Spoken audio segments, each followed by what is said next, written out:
पहाड़ पर्वत जमी सौंदर्यमय सी सब काटी ସେଇଥିରେ ଯେ ମୁଣ୍ଡ ହଲଉନି ଲୋକ ସଂଖ୍ୟା ବଢ଼ିବ। ଯେଉଁ ତେଲ ଗୁଡ଼ିକ ଯେଉଁ ତଳେ ଆମର ଥିଲା ବାଲାନ୍ସ କରି ରଖିଥିଲା, ବର୍ତ୍ତମାନ ସେଗୁଡ଼ା ସବୁ ଏମିତି ହେଇଯାଉଛି।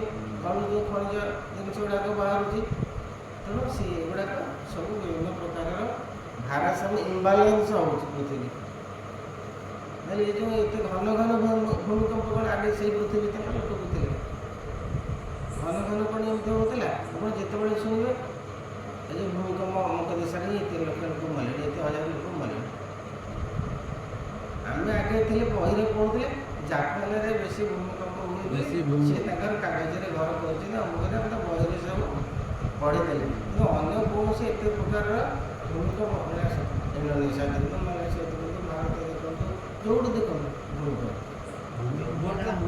ଆମର ହେଉଛି ଭାରତରେ କିନି ହେଉଛି ଆସାମରେ ହୁଏ। ସେଇଥିପାଇଁ ସେମାନେ ଟିଣ ଘର କରିଥାନ୍ତି, କାହିଁକିନା ଟିଣ ଘରଟା ଟିକେ ସାଉଣ୍ଡ ହେବ, ଗୋଟେ ଲୋକ ବାହାରକୁ ବାହାରି ଆସିବ। ଆଉ କୋଠା ଘରେ ତ ସାଉଣ୍ଡ ହେବନି, କିନ୍ତୁ ଇଏ ଘରେ ଟିଣ ଘଟ ଇଏ ସବୁ ଆଡ଼ିଯିବ। ସେଇଠୁ ତାଙ୍କର ହୁଳହୁଳି ପଡ଼ିବ, ବାଜା ବାଜିବ, ଦୁନିଆ ପୂଜା ପାଠ ହେବ। ତେଣୁ ସେ ପାତାଳ ଲୋକରେ ରହନ୍ତି ଶଙ୍କର୍ଷଣ ବା ବାସୁକି ଶେଷ ଶ୍ରୀ ସୁଖବାଚ ପାତାଳତଳେ ସହସ୍ରତାମସୀ ଗୁଣାଜି ବିଶେଷ ଅନନ୍ତନାମଜେ ପ୍ରକାଶ।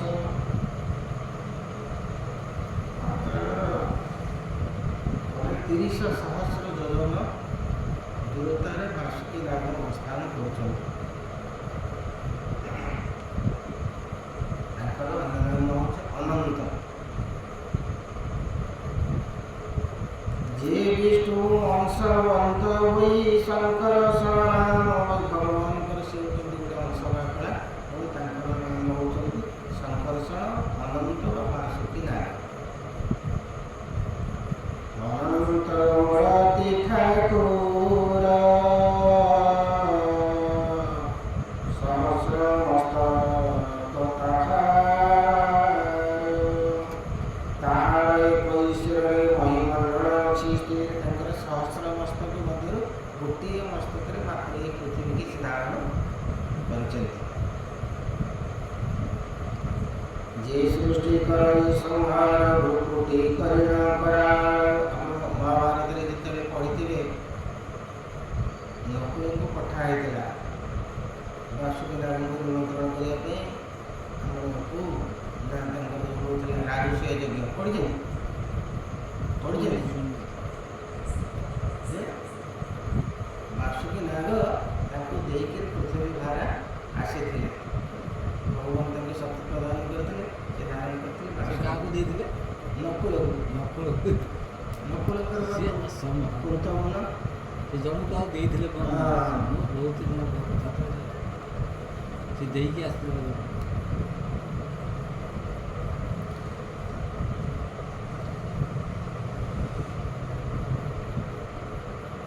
ଯେ ସୃଷ୍ଟି କରି ସଂହାର ଭୂକୁଟି କରିଣ କରା। ଏକାଦଶ ରୁଦ୍ର ସେ ହୋଇ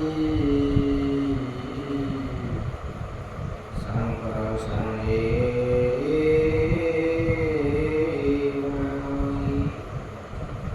ସେ ହେଉଛନ୍ତି ଏକାଦଶ ରୁଦ୍ର। ଭଗବାନ ଶିବଙ୍କର ଏକାଦଶ ରୁଦ୍ର ଏବଂ ସେ ମଧ୍ୟ ଶଙ୍କର୍ଷଣ। ଶଙ୍କର୍ଷଣ ଯିଏ ମହାଦେବ ଶିବଶଙ୍କର ହେଉଛନ୍ତି ସେ। ତିନି ଲୋଚନ ତିନି ଶିର ପ୍ରଚଣ୍ଡ ଷୋଳଟି ଜାହାନ। ଶିବଙ୍କର ତିନି ଲୋଚନ ତିନି ଶିର ପ୍ରଚଣ୍ଡ ଷୋଳଟି ଜାହାନ। ଭକ୍ତିରେ ଅହିପତିମାନ ଯାହାରେ କରନ୍ତି ବର୍ଣ୍ଣନ। ତାହାର ଚରଣ କମଳ ବିରାଜେ ନଖର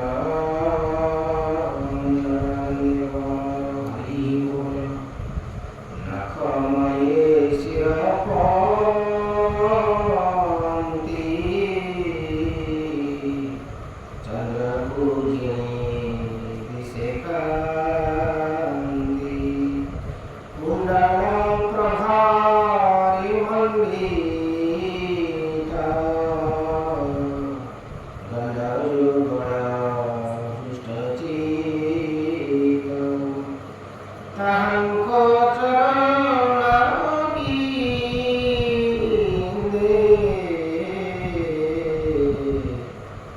शिवनिवेशन्ते आनन्दे परमभक्ति जगमते उदित हुए हृदयते।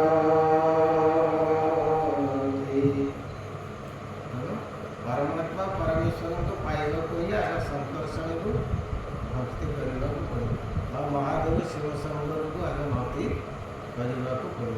कृपा है आपण को परमात्मा तत्व भगवत तत्व दर्शन हम सहज जो जिनटा आपको कष्ट हो से जिनटा आपको सहज सुलभ हो जहांको विविध विधान सेवंती नागकन्या माने स्मृतिधारी रूप मनोहर विशुद्धा शरीर विपुल वक्ष स्थलकार गोम चंदने चिर अनुसर परियारती देवा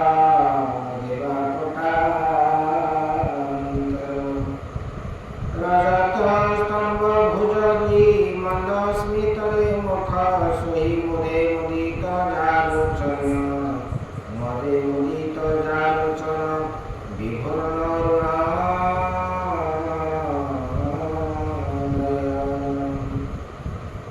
से जे अनंत भगवान अनंत विधान से आदि देवोजेश्वर क्रोध को करुणा संभाव लोक पावन निरंतरे कहीं छंदी शेखापुरे पुरग सुर जय सुर शीघ्र गंधर्व विद्याधर अशेष मुनि गणजते आनंदे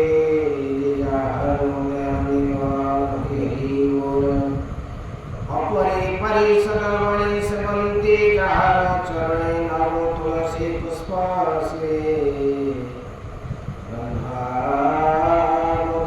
गंधामुदई प्रखरे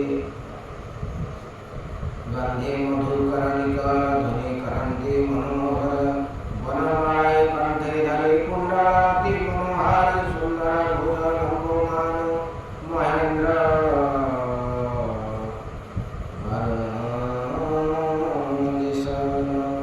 ध्यान श्रवण जो सारे चिंतन्ति जामुनरे परिपुरुष कामनति अविद्या सजे गंजामुनति भगवान राम को अवतार से लक्ष्मण की राशि दिले और कृष्ण अवतार रे शिवानंद एक राशि दिले बलराम असंख्य ये बड़ा भाई আছে सानो भाई सी सान भाई मैं बहुत दुख पाए आ सान भाई देवी ମୁଁ ତାହେଲେ ବଡ଼ ଭାଇ ନୁହଁ ରାମ ଅବତାର ଲକ୍ଷ୍ମଣ ବହୁତ ଦୁଃଖ ପାଇଛନ୍ତି ନା ବହୁତ କଷ୍ଟ ତେଣୁ ସେଇଥିପାଇଁ ସେ କି କଷ୍ଟ କୋଉ ତ ଭାଇ କହିବ ହାଁ ଭାଇ ସେ କେହି କହିବ ଲାଷ୍ଟରେ ମୃତ୍ୟୁଦଣ୍ଡ ଦେଲେ 4 ଭାଇ ଯାକ ଜଳସ୍ନାନ କର ଚାଲିଲେ ହଁ ସହଜ ନଦୀରେ ଇଏ କରିବ 4 ଭାଇ ଯାକ ଏକାଥରେ ନବକୋଷ ବ୍ୟସ୍ତ ହୁଅନ୍ତୁ ଇଏ ମୋ କକା ଫକା ବାପା ଫକା ସବୁ ମା ପଳେଇଲା ଫେରେ ଇଏ ଯିବ ସେଇଥିପାଇଁ ସେ ବ୍ୟାକୁଳ ହେଇକି ହନୁମାନଙ୍କୁ କହିଲେ ହନୁମାନ କହିଲା ପରେ କହିଲା ହନୁମାନଙ୍କୁ ସତ କଥା କହିଦେଲେ ଏକା ଠିକ୍ ହେବ ଏ ଦୁଇ ଜଣ ସେଥିପାଇଁ ଖୋଲିକି ତାକୁ କହିଦେଇଥିଲେ ସେ କହିଲା ହଉ ଠିକ୍ ଅଛି ତା ବ୍ୟବସ୍ଥା କରିବା ଭଗବାନ କହିଲେ ମୁଁ ଯାଉଛି ତୁମେ ଭଗବାନ ବର୍ତ୍ତମାନ ହେଲ କହିଲେ ହନୁମାନଙ୍କୁ ସେ ସମସ୍ତ ଶକ୍ତି ଖସି ପଡ଼ିଲା ଶୁଣିକି ଭଗବାନ ବ୍ରହ୍ମା ଡକେଇ ଦେଲେ ନା ଜନ୍ମ ନେଇ ପଠେଇ ହଁ ତମ ସମୟ ହେଲାଣି ଏବେ ଛାଡ଼ ଆସ ଛାଡ଼ି ଆସିବାକୁ ପଡ଼ିବ ଟାଇମ୍ ହେଇଗଲା ମଣିଷ ଛାଡ଼ ତେଣୁ କଳିଯୁଗରେ ହନୁମାନଙ୍କୁ ଭଗବାନ ସମସ୍ତ ଶକ୍ତି ତାଙ୍କୁ ପ୍ରଦାନ କରିଛନ୍ତି ତାଙ୍କ ସମୟ ସରିନି ହନୁମାନ କହୁଛନ୍ତି ତମର ତ ସମୟ ସରିନି ତମର ବ୍ୟସ୍ତ ନାହିଁ ସଧାରତେ ଜବାଜନ ଯେବେ କରଇ ସୁମରଣ ଯେହା କରନ୍ତି ସକଳ କରୁଣା ରୁହେ ଆଦି ମୋର ଯାହାର ଭଗବାନ ନାରଦ ନିରାଜନ ବ୍ରହ୍ମା ସଭାରେ ବିସ୍ତାରେ সকলে শুনি স্থলে যাহার কটা চক্ষু পাই উৎপত্তি স্থিতি লয় হই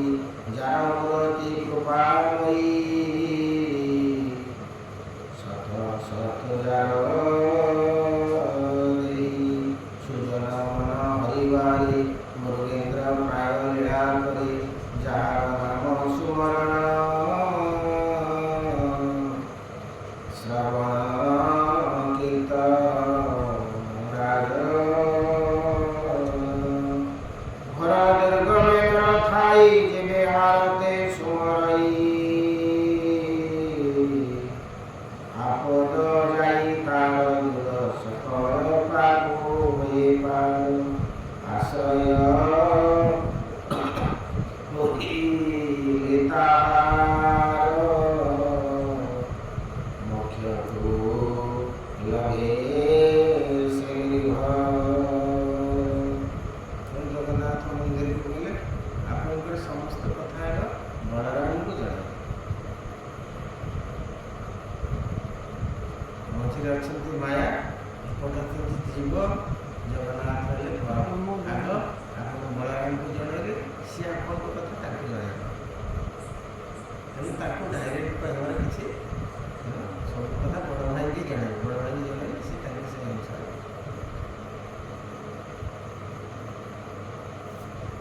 ଭୂଗୋଳ ନାନା ନଦୀ ଗିରି ଦ୍ୱୀପ ସମୁଦ୍ର ଆଦି କରି ଯାହାର ମସ୍ତକେ ଜଗତ ସ୍ଥିରେ ଅଛଇ ପରୀକ୍ଷିତ ଅତି ବିକ୍ରମ ସେ ପୁରୁଷ କେ କହୁ ତାର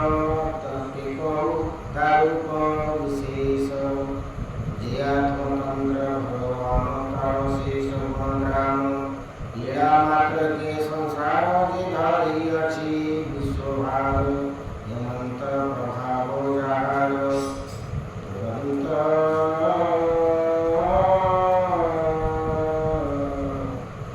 বীর্য সে ঠাকুর আনন্দে হরি বল।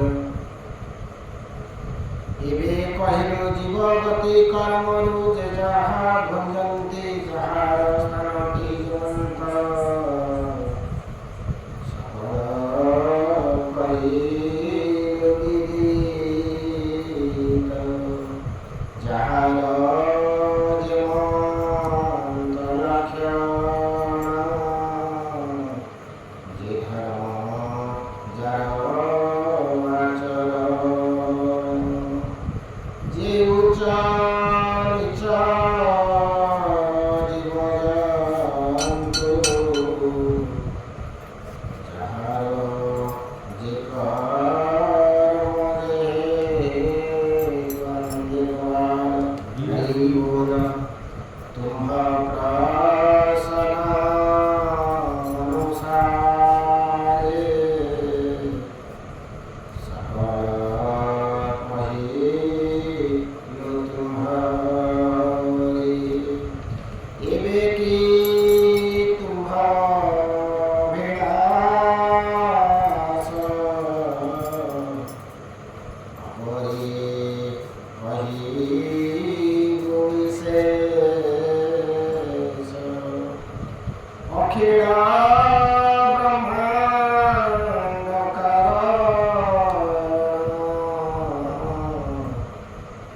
আদি প্রভু নারায়ণ সে প্রভু চরণে মুদতি অনবরতে হেউতি জ্ঞানে বহির্ভূত কহাই জগন্নাথ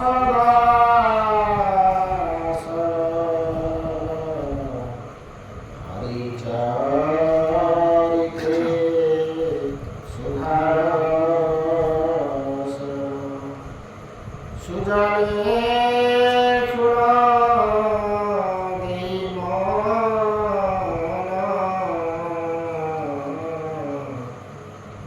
ইতিবা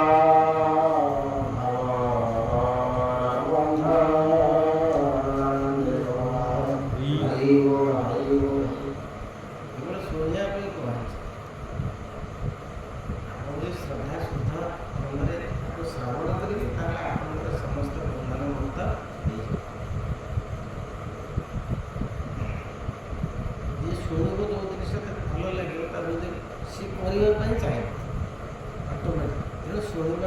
ମୁଖ୍ୟ ଜିନିଷ। ଇତି ଶ୍ରୀମଦ୍ଭାଗବତେ ମହାପୁରାଣେ ପାରମହଂସ୍ୟ ସଂହିତାୟ ପଞ୍ଚମ ସ୍କନ୍ଧେ ସଂକର୍ଷଣ ମହାପୁରାଣ ପଞ୍ଚବିଂଶ ଅଧ୍ୟାୟ ନନ୍ଦିଘୋର ହରିବୋଲ ଷାଡ଼ବିଂଶ ଅଧ୍ୟାୟ ଷାଡ଼ବିଂଶେ ନରକ ବିଧାନ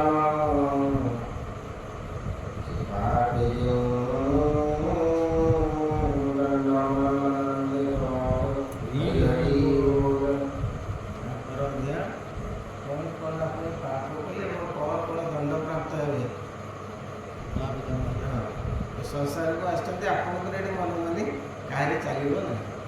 ଯାହା ନୀତି ନିୟମ ବିଧିବିଧାନ ସେଇ ଅନୁସାରେ ନିଜ କର୍ମ ଚଲେଇବାକୁ ପଡ଼ିବ। ଆଉ ଆମ ଇଚ୍ଛା ମୁତାବକ ଆମେ ଯାହା କରିବ ସେଇଟା ପାପରେ ବଢ଼ାଯିବ ଏବଂ ଆମକୁ ଏଇ ଅନୁସାରେ ଦଣ୍ଡ ବିଧାନ ଏବଂ ନରକ କଥା ନରକ ଅଧ୍ୟାୟ ସବୁ କରିବ। କେଉଁ କେଉଁ ପାପ ପାଇଁ କି ଦଣ୍ଡ ସବୁ ବିଧାନ କର୍ମ ଯାହା କରିବ ଫଳ ସେ ପାଇବ। ଈଶ୍ୱରଙ୍କୁ ବଦଲେ ଆସିବ।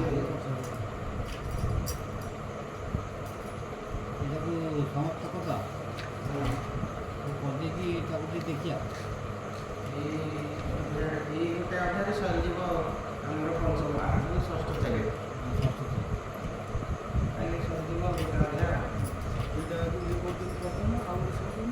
ଦୁଇ ତିନି ତ ଅଢ଼େଇ ପେଜ ଅଛି ବେଶୀ ଅଛି। ହଁ ହଁ ଦୁଇ ପାଠ ଅଛି ବୋଲିଦେବା।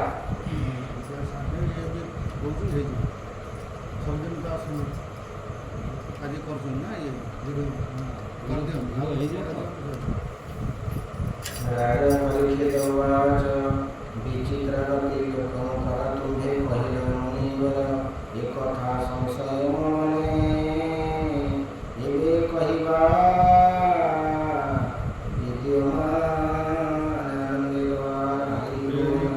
ଶ୍ରୀ ସୁଖୋବାଚ ତ୍ରିଗୁଣ ବିଚିତ୍ର ହୋଇ ରାଜନ ଶୁଣ ମନ ଦେଇ କର୍ତ୍ତାର ମତେ ଫଳ ପାଇ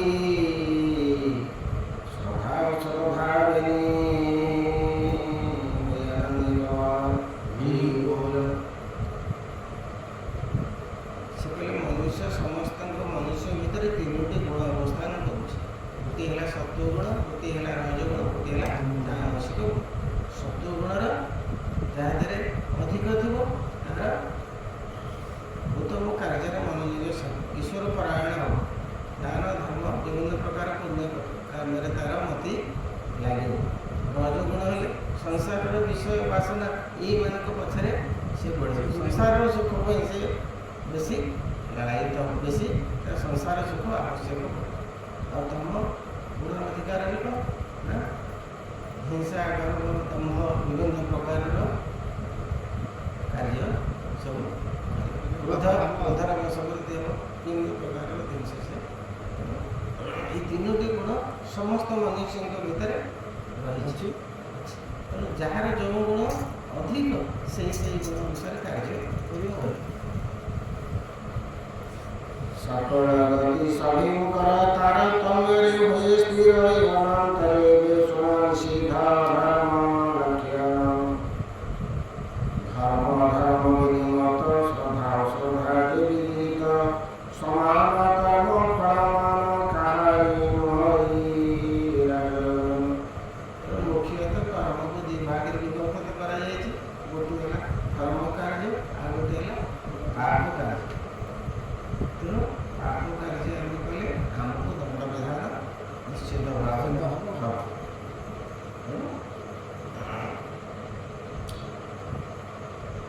जेते अविद्या कार्य कर्म यह लक्षण परिणाम गति के सत सत मत प्रवृत्त हुए परिचित यार गति अगोचर विस्तारी वाणी मोहराज परिचित वाच बोले लोक जिते तार सांसारिक मोह मायार पड़ी विभिन्न प्रकार अर्थ निर्वाह कर विभिन्न प्रकार विषय भोग कर पुत्र कन्या मानक लोभ मोहरे जिते पड़े से कौन कला सब चाहे मुझे खूब सुखर रही मुझे खूब भल रही परिश्रम जे तुम्हें भले तुमको पुण्य कर्म धर्म बाट को आदान କୌଣସି ଭୁଲ କର୍ମରେ ତୁମେ କେବେ ରହିଲେ ଭଲରେ ରହିପାରିବ ନାହିଁ।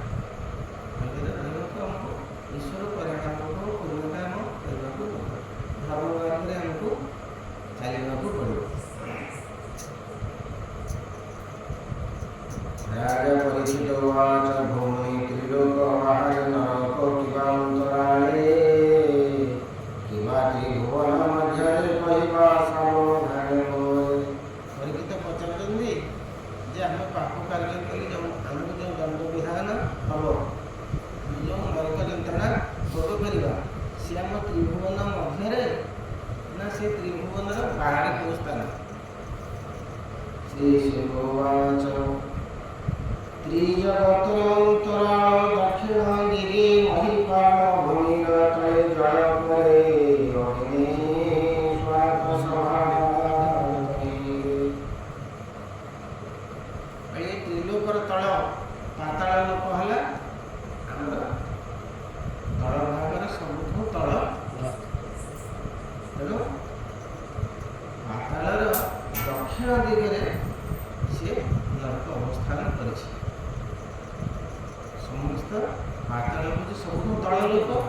କୋଉଠି ଘରଟା?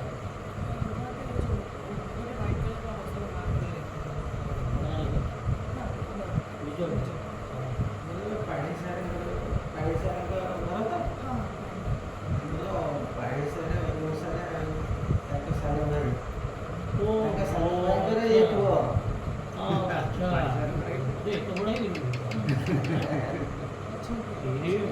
ଏତେ ବଡ଼ ହେଇଯାଇଛି।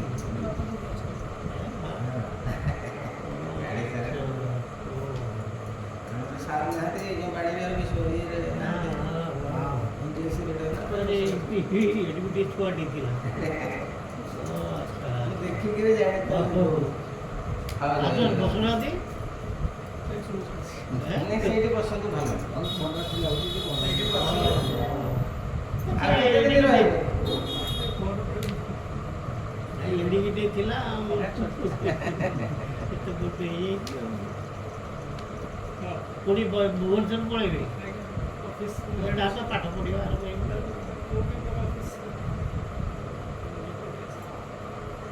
ଆଉ ଓଡ଼ିଆ କହି ଶିଖିଲ ନା?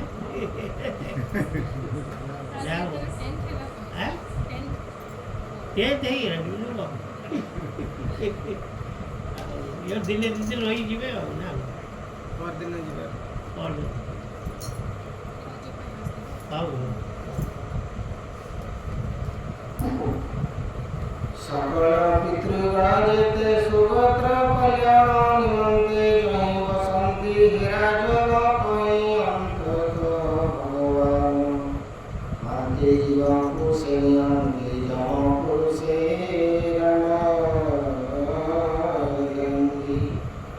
মনুষ্য যাহা যাহা কর্ম করে তারা জীবন দশার যেତେବେଳେ ମୃତ୍ୟୁ ଉପସ୍ଥିତ ହୁଏ, ଯମଦୂତ ମାନେ ତାକୁ ସେଇ ଲୋକରେ ନେଇକରି ପହଞ୍ଚାନ୍ତି। ପାତାଳର ଠାରୁ ସେ ଦକ୍ଷିଣରେ ଅବସ୍ଥିତ ଲାଗେ। ମାନେ ତାର ଚାରିପାର୍ଶ୍ୱରେ ଜଳ ଅବସ୍ଥାନ କରିଛି ସାଗର। ଜମଲୋକ ତାକୁ କୁହାଯାଏ। ଦୋଷ ଯେ କର୍ମ ଅନୁସାରେ ଯେ ପ୍ରାଣୀ ଯାହା ଖାଇ କରି ଭଗବତ ଜ୍ଞାନ ହୀନ ବିପଥେ ଯେ କରେ ଗମନ। ଭଗବାନ ଯେଉଁ ନିର୍ଦ୍ଦେଶ ଦେଇଛନ୍ତି, ଭଗବାନ ଯେଉଁ ନୀତି ନିୟମ ମନୁଷ୍ୟକୁ ପ୍ରଣୟନ କରିଛନ୍ତି, ନୀତି ନିୟମ କାହାରି ପାଇଁ ନାହିଁ। ନୀତି ନିୟମକୁ ସମସ୍ତେ ମାନିକରି ଚଳୁଛନ୍ତି। ଚଢ଼େଇ ତାର ନୀତି ନିୟମ ମାନୁଛି, ପଶୁ ତାର ନୀତି ନିୟମ ମାନୁଛି, ଯେତେ ପ୍ରାଣୀ ଅଛନ୍ତି, ଗଛ ତାର ନୀତିକି ରକ୍ଷା କରିଛି, ତାର ପୂର୍ଣ୍ଣ ଫଳ ସବୁ ଲୋକକୁ ଦେଉଛି, ସମାଜ ସେବାରେ ଲଗାଉଛି, ନିଜେ ମଧ୍ୟ ସେସବୁ ତାରି କାମରେ ଲଗାଉଛି। ସମସ୍ତେ ସମସ୍ତଙ୍କ ଧର୍ମକୁ ପାଳନ କରୁଛନ୍ତି, ଯାହା ସୃଷ୍ଟିର ଆରମ୍ଭରେ ଥିଲା, ଯାହା ଏବେ ମଧ୍ୟ ସେଇଆ। କେହି କାହା ଧର୍ମରୁ ବିଚ୍ୟୁତି, କେବଳ ମନୁଷ୍ୟ ତାର ସମସ୍ତ ସୀମାକୁ ଲଙ୍ଘନ କରିଛି। ନା କ'ଣ ଭାଇ ଦେଖୁନାହାନ୍ତି, ବୃକ୍ଷ ତାର ସେତେବେଳେ ସତ୍ୟ ଯୁଗରେ ତାର ଫଳ ଫୁଲ ସେମିତି ଦେଉଥିଲା। ଭିଟାମିନ୍ ହେବା କଥା ହଉଛି, ଭିଟାମିନ୍ ତା କାର୍ଯ୍ୟ ଯାହା ଥିଲା ସେଇଆ ଅଛି। ପଶୁପକ୍ଷୀ ମାନେ ଯାହା ଥିଲେ ସେଇଆ ତାଙ୍କର ଅଛନ୍ତି। କିନ୍ତୁ ମନୁଷ୍ୟ ତାର ନିଜର ମନୁଷ୍ୟତାକୁ ସମ୍ପୂର୍ଣ୍ଣ ଭାବରେ ନଷ୍ଟ ଶରୀର ପାଇଛି।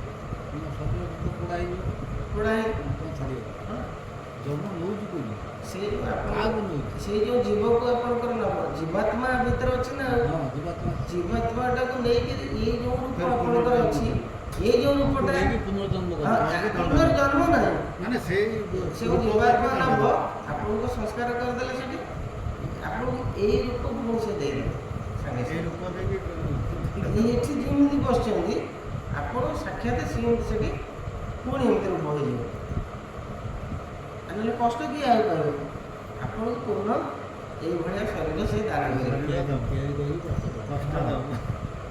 ଆପଣ ଏଠି ଯେମିତି କଥା ହେଉଛନ୍ତି ଯେମିତି ସବୁ ଉତ୍ତର ଦେଉଛନ୍ତି ପ୍ରଶ୍ନ ସବୁ ସେ ହଉ ଭଲ ହେଲା।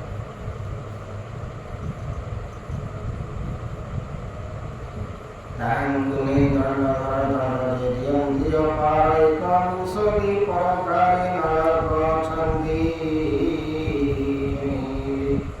21 ପ୍ରକାରର ନରକ ରହିଛି ଯାହାର ଯେଉଁ ଭଳିଆ ପାପ ସେଇ ଅନୁସାରେ ତାର ସେଇ ନରକକୁ ସେ ଭୋଗ କରିବେ ଏହା ରୂପ ନାମ ଲକ୍ଷଣ କହିବା ଶୁଣ ହେ ରାଜନ ଅନ୍ଧପୁଅ କୂପ ଯେ ଅସି ପତ୍ର ସୁତରା ମୁଖ କାଳ ସୁତ ରୋଗ ମହାଜୀନ ଅନ୍ଧତା ବିଷ କୁଣ୍ଡିପାକ କାମିଷ ଯେ ଭୂମି ଭୋଜନ ସନ୍ଦୋଷ ତତ୍ତ ସୁମିରାନ ବଜ୍ରକଣ୍ଟକ ଶାଳମ ବୈତରଣୀ ମହିପାଳ ପ୍ରାଣବଧ ଯେ ବିଶୋଷଣ ଉୟଦ ସାୟ ସାରମୟା ଭକ୍ଷ୍ୟ ଯେ ଅୟ ପାଦ ବିଚି ଅପରେ ରାଜନ କୁଳକୃତ ଖାର ପ୍ରଦାନ ଯେ ବାରଣ ରକ୍ଷ ଭଜନ ଅବତରୀୟ ଧନ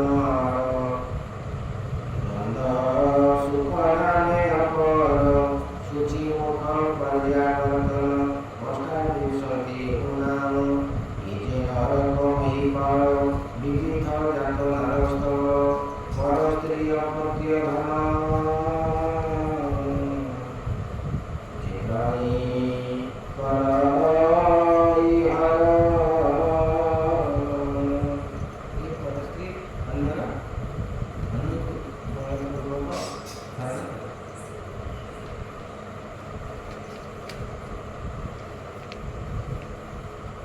সে কাল পাশে বন্দী হই জমর পুরে দুঃখ পাই তাঁরি স্বরকে পড়ি নানা যাতনা সে বন্ধুই এই দুইটা কার্য যে করিଥାଏ নারী প্রতি যাହାର নিরূপ দৃষ্টি নারী যে গমন করে আপনার অন্যের ধনକୁ যে বলপূর্বক অপহରଣ করে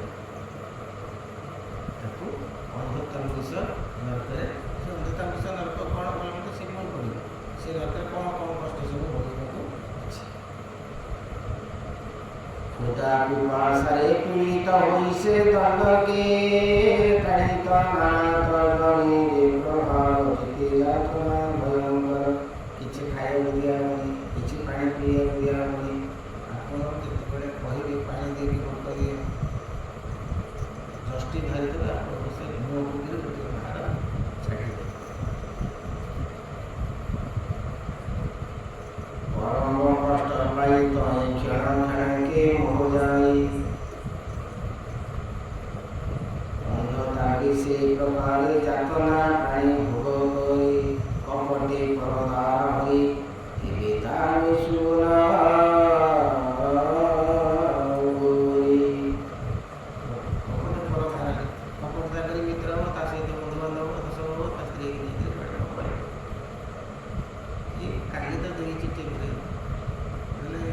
ଟ୍ରେନରେ ଆସୁ ଆସୁ ହେଲା ତା ସହିତ ସାଙ୍ଗସାଥି ହେଲା ତାକୁ ଚାକିରି ଦେବା ପାଇଁ କହିଲା ତା 6 ଲକ୍ଷ ଟଙ୍କା ନେଲା ନୂଆ ବାହା ହେଇଛି ସେ ଭାରି ସରଳ ଭଲ ଲୋକ ଶେଷକୁ ଆଣି ତାକୁ ଲଜିଂରେ ରଖି ବଳପୂର୍ବକ ପୋଲିସ ଆଜି ତାକୁ ଆଣିଛି ଆରେଷ୍ଟ କରି ଖୋର୍ଦ୍ଧା ଆଜି ପେପରରେ ବି ଦେଇଛି ମୁଁ ଦେଖିନି ତେଣୁ ଯାହା ଯାହା ଲେଖା ହେଇଛି ସେୟା ସେୟା ଘଟୁଛି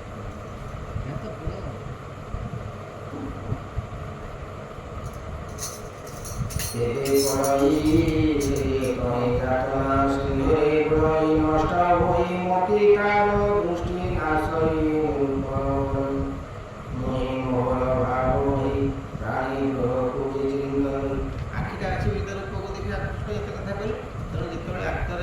ବୋଧେ ଏବେ ଇଏ କରିବେ ଅନିଶା କରିଦେଲେ ଆଖି ଯେମିତି ଘୁଷିକିରି ପକେଇଲେ ଧାର ଧାର ରକ୍ତ ନିଗୁଥିବ ପ୍ରାଣ ଯେତେବେଳେ ଆପଣ ମଝି ମାଛ ଦେଖିବେ ଭାଇ ମାନେ ବାସ୍ତବ ତାକୁ ଯେତେବେଳେ ଆପଣ ବସିଛି କାରଣ ଦୁଇଟା ଜାଗା ଆଖିକି ଘୁଷିଦେବ ଦୁଇଟା একটা କଣ୍ଟା ଆଣିକି ଆପଣଙ୍କୁ କେତେ କଷ୍ଟ ହେବ ନା ଆମକୁ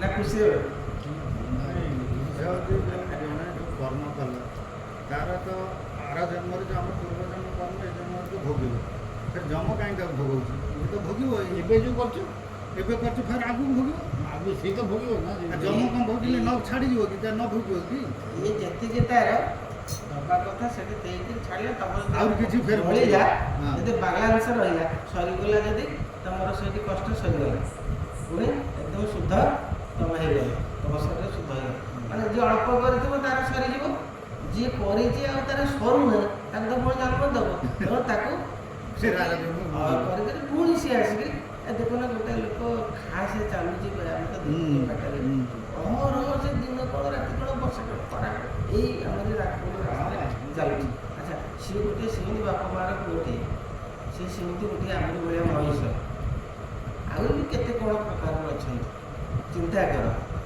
ଆଉ ଜଣେ ବି ଚାଲୁଠି କମ ଯେ ତାର ଆଖି ନାହିଁ ଛୋଟ ଜନ୍ମ ହଉ ହଉ ହେଉଛନ୍ତି ନା ସେ କ'ଣ କର୍ମ କଲା ସେଇଟା ସେ ସବୁ ପୂର୍ବରେ ନୁହଁ ନା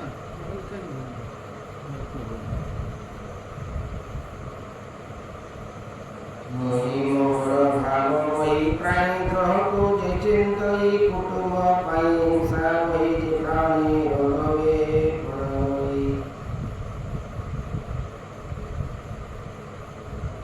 নিজে ভଲରେ ଥାଏ ଏବଂ ଅନ୍ୟ ଜଣେ ଭଲରେ ରହିଲେ ତା ପ୍ରତି ଆମ ମନରେ ଭାରି ଈର୍ଷା ପରାୟଣ ଅତି ହିଂସା ଆଂଶିକ ଲୋକ ତାକୁ ଯାହା କହନ୍ତି ସେଇଟା ଜାଣିକି ଆମେ ଏଇଟା ଭୁଲ ତେଣୁ କରୁଛୁ ସିଏ ପ୍ରାଣୀ କ'ଣ କରେ ମୋ କୁଟୁମ୍ବ କେମିତି ଭଲ ରହିବ ମୋ ପିଲା ଛୁଆ ଭଲ ରହିବ ତାର କେମିତି ସର୍ବନାଶ ସିଏ ରୌରବ କଲେ ମୋ କଥା ବୁଝିବା କହୁନ ରୌରବ ଗୌରବ ରୌରବ ଗୌରବ ସେଟା ଗୌରବ ନା ରୌରରେ ଓକାର ରରେ ଏକା ରୌରବ যে যে মহিষান্তি সংসারে তাহাଙ୍କୁ পরাধীন করে রৌরব মূর্তি জীব হই সেখানে তাহাଙ୍କୁ হিংসই মহারব হিমন্ত নহি দূর জীব বিদিত তহে সে পাপি করি রৌরব প্রজাত তাখানি যে নর পশু পক্ষী মানে প্রাণ থানু করে রধনে রাখিয়া সুমরি সেই বই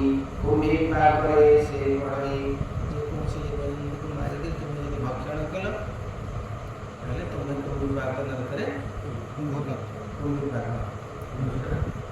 କୁମ୍ଭୀପାକ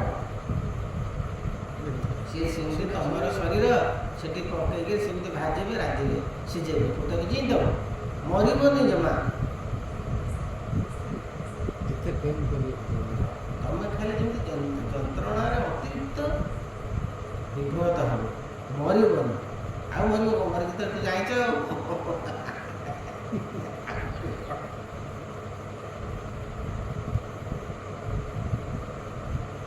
ତପତ ତୈଳେ ତାହାର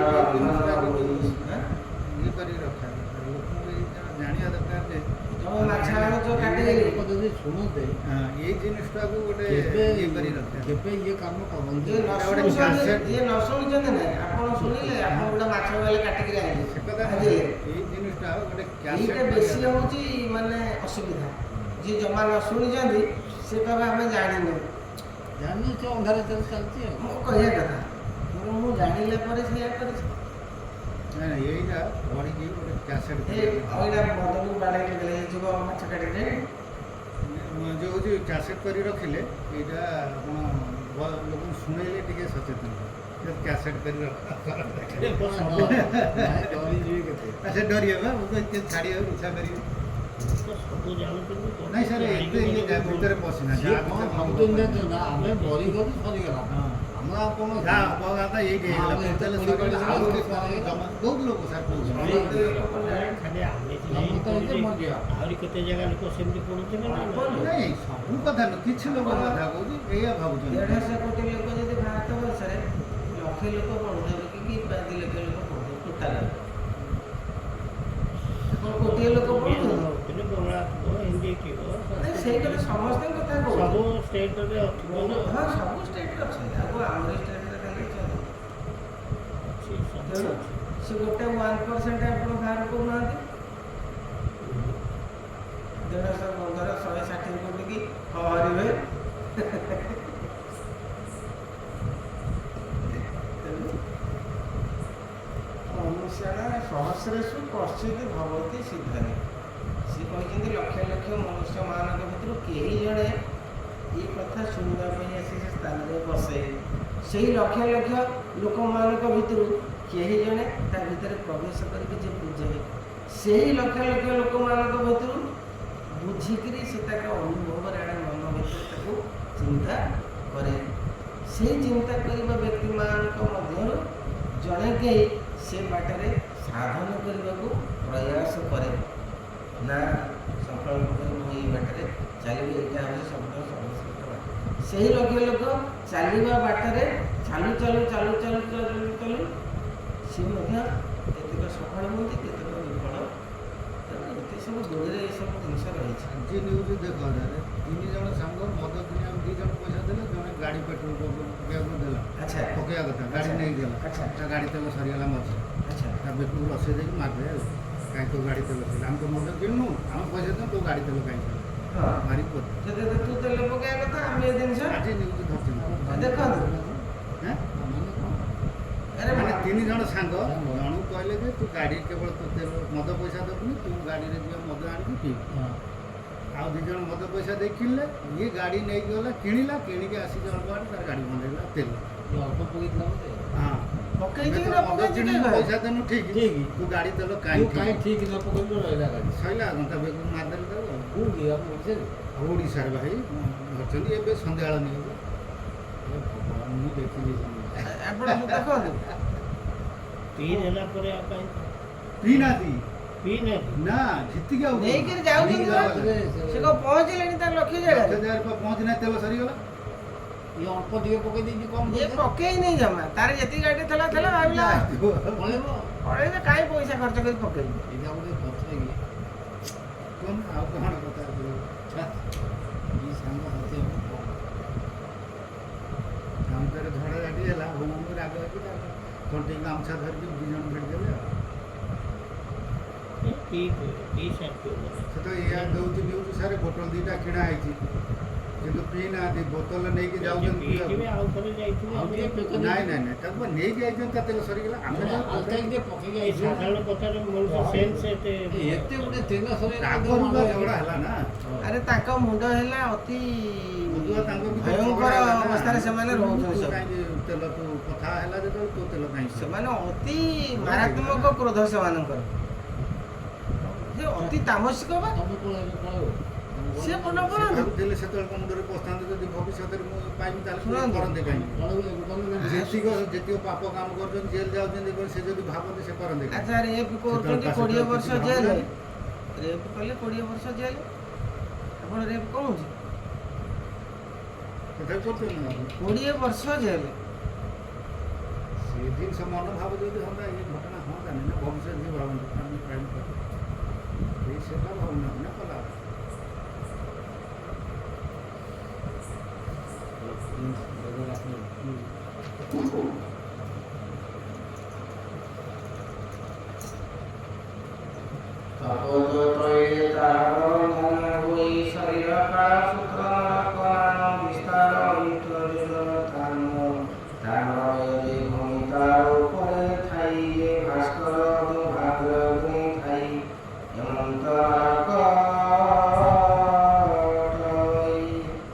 ଯେମିତି ତୁମେ ଆଣି ତାକୁ ଭାଜିଛ ମାଛକୁ, କି ମାଛକୁ ଆଣି ଯେମିତି ଫୁଟେଇକି ସିଝେଇଛ, ତମକୁ ସେଇ ପ୍ରକାର ସେଠି ତତଲା ତେଲରେ ପକେଇବେ, ନହେଲେ ପାଣି ଫୁଟୁଥିବ ସେଇ ପାପ କଥା ପାଣିରେ ପକେଇବେ, ତଳେ ଦିଆଯାଏ।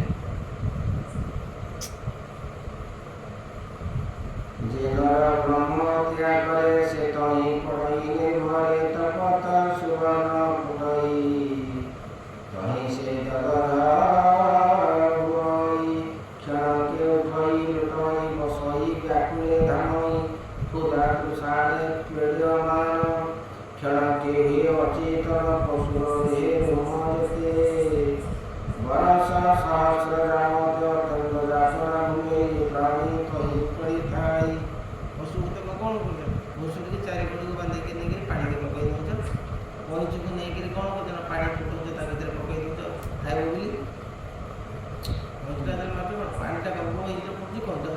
ବୈଧ କରିଦେବୁ ତାକୁ ଛାଡ଼ି ଦେଉଛ ସେଇଟା ସେଇ ଆଗିବ କୁଆଡ଼େ। ତେଣୁ ସେ କହିଛି ଆରେ ଖାଦ୍ୟ ଟିକିଏ ତୁମେ ବହୁତ ପ୍ରକାରର ଖାଦ୍ୟ ଅଛି ସଂସାରରେ ଭଗବାନ ଯଦି ଖାଲି ସେଇ ଜିନିଷଟା କରିଥାନ୍ତେ ହଁ ମୋର ତ ଆଉ କିଛି ନାହିଁ ଆଉ ଖାଇବି କ'ଣ ଆରେ ତାଠୁ ଆହୁରି ପୁଷ୍ଟିକର ଆହୁରି ସୁସ୍ୱାଦୁକର ସୁନ୍ଦର ଜିନିଷ ସବୁ ରହିଛି ତୁମେ ଗୋଟେ ଜୀବ ହତ୍ୟା କରିକିରି ତ କାହିଁକି ଖାଇବା ପାଇଁ ଏତେ ଲେଖାଏଁ ଦେଉଛ ତାକୁ ପାଉଛ କ'ଣ ସେଠି କହୁଥିଲେ ଗୁଜରାଟ ସବୁ ବିଶେଷ କହୁଥିଲେ ଲୋକମାନେ କୁଆଡ଼େ ଏତେ ବଳିଷ୍ଠ ଏତେ ସୁନ୍ଦର କପୁର ଖାଲି ଖାଆନ୍ତି କାହିଁ ସମସ୍ତେ ଜାଣିନା ଆଚ୍ଛା ସିଏ କେମିତି ସେ ଲୋକ କ'ଣ ଦୁର୍ବଳିଆ ହେଇଯାଉ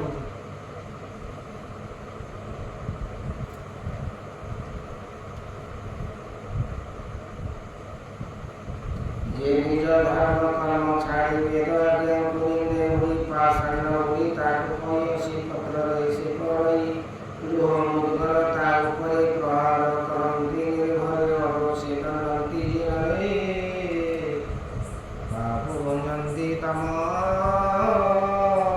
ଘରେ।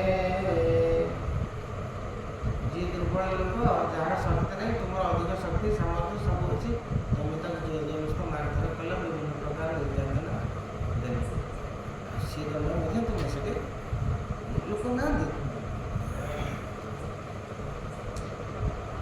ଅତ୍ୟନ୍ତ ପାପରାଶ ହୋଇ ଶୁକର ମୁଖେ ସେ ପଡ଼ଇ ତହିଁରେ ପୁରାଇଲେ ଘରେ ନାନା ଆୟୁଧର ପ୍ରହାରୀ ଭୂଦଣ୍ଡ ପ୍ରାୟ କରି ତାକୁ ପେଶନ୍ତି ଦଣ୍ଡ ଭାଇ ଅତ୍ୟନ୍ତ କଷ୍ଟକୁ ସେ ପାଇ କ୍ଷଣ କ୍ଷଣକେ ମୋହ ଯାଇ ଯେ ସଂସାରେ ନର ଦେଇ ପୁତ୍ର ପ୍ରାଣୀଙ୍କୁ ପୀଡ଼ା ଦେଇ ହିଂସଇ ଜ୍ଞାନହୀନ ମତେ ସନ୍ତାପ ନ ହୋଇ ଦେମନ୍ତେ। ଆମେ କ୍ଷୁଦ୍ର ପ୍ରାଣୀମାନେ କ'ଣ କରୁଛେ ଏ ବାଡ଼ି ମାରି ଦେଉଛେ ଅମୁକ କରୁଛନ୍ତି ସବୁ କରିଦେଉଛେ ତାଙ୍କ ପ୍ରତି ବିଭିନ୍ନ ପ୍ରକାର ହିଂସା କାର୍ଯ୍ୟ ଆମେ କରୁଛୁ। ତେଣୁ ସେ କହୁଛନ୍ତି ନା ଭଗବାନ ସମସ୍ତଙ୍କ ଶରୀର ଭିତରେ ଅଛନ୍ତି ତୁମେ କାହାକୁ ନିର୍ଯାତନା ଦେବ ତୁମେ କାହାକୁ ବାଡ଼େଇବ ତୁମେ ତାକୁ ମାରିଦେବାଟା ଉଚିତ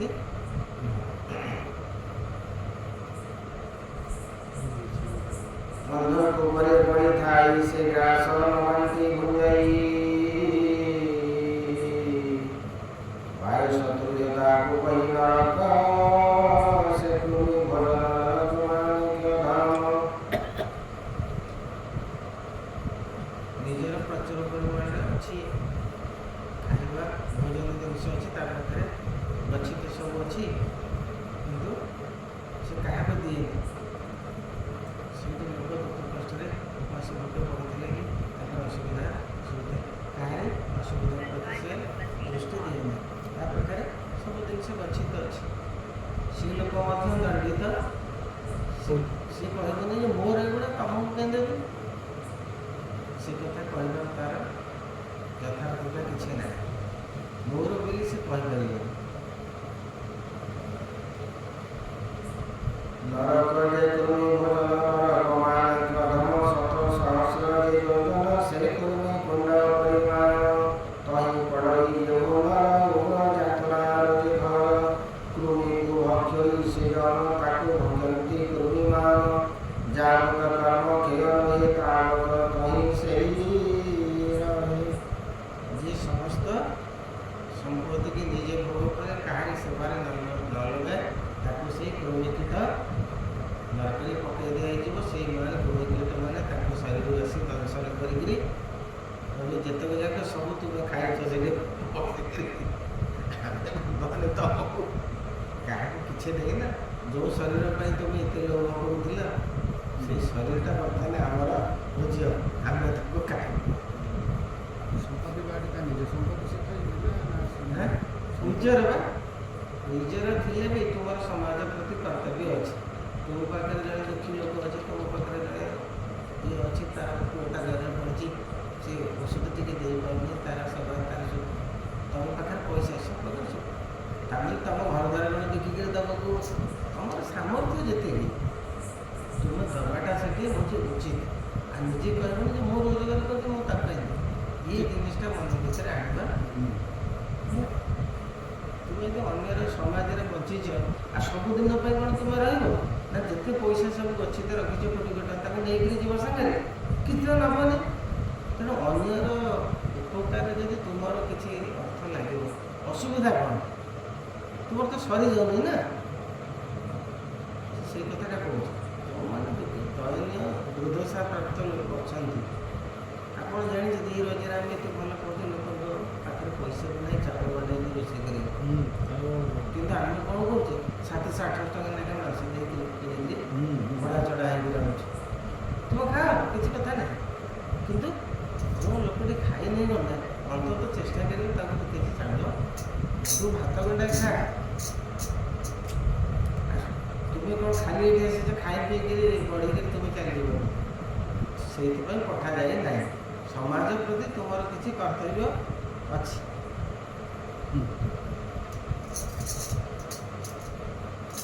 ଯେଉଁମାନଙ୍କର ସମାଜ ପ୍ରତି କର୍ତ୍ତବ୍ୟ ରହିଛି, ସେଇମାନଙ୍କ ନାଁ ଆଜି ଶାସ୍ତ୍ର ପୁରାଣ ଇତିହାସରେ ରହିଛି।